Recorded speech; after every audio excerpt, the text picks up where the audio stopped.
माझी अजून एक कविता आहे, भूगोलावर निगडीत आहे ती अशी जिओग्राफी. कवितेचं नाव आहे आकाशगंगा. तहानलेल्या नापीक भूमीने एकटक वाट पाहावी. तहानलेल्या नापीक भूमीने एकटक वाट पाहावी. मिलन होता पावसाचे मग तीही सुपीक व्हावी. तहानलेल्या नापीक भूमीने एकटक वाट पाहावी. मिलन होता पावसाचे मग तीही सुपीक व्हावी.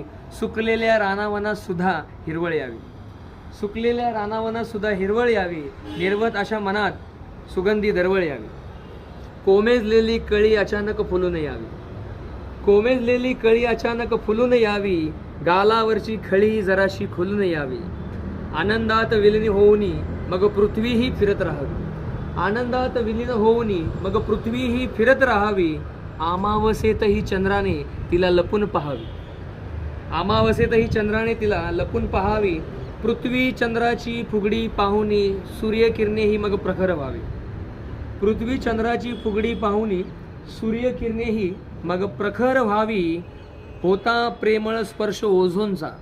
होता प्रेमळ स्पर्श ओझोनचा. हिमालयातील शीतल तीही शिखर व्हावी. मंगळालाही राहू केतूची शुभाशुभ रुची जडावी. मंगळ ग्रहालाही राहू केतूची शुभाशुभ रुची जडावी. हर्षाने मग शनी ग्रहाची कडी तुटून पडावी. विध्वंसक ठरणाऱ्या धूमकेतूलाही मग अटक व्हावी. विध्वंसक ठरणाऱ्या धूमकेतूलाही मग अटक व्हावी.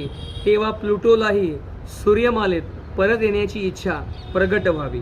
शेवटी एवढं सांगेन, नवग्रहांनी एकमेकांना बंधुत्वाची टाळी द्यावी. नवग्रहांनी एकमेकांना बंधुत्वाची टाळी द्यावी. मग समाधानाने आकाशगंगेची पापणी आनंद अश्रूंनी ओली व्हावी. आनंद अश्रूंनी ओली व्हावी.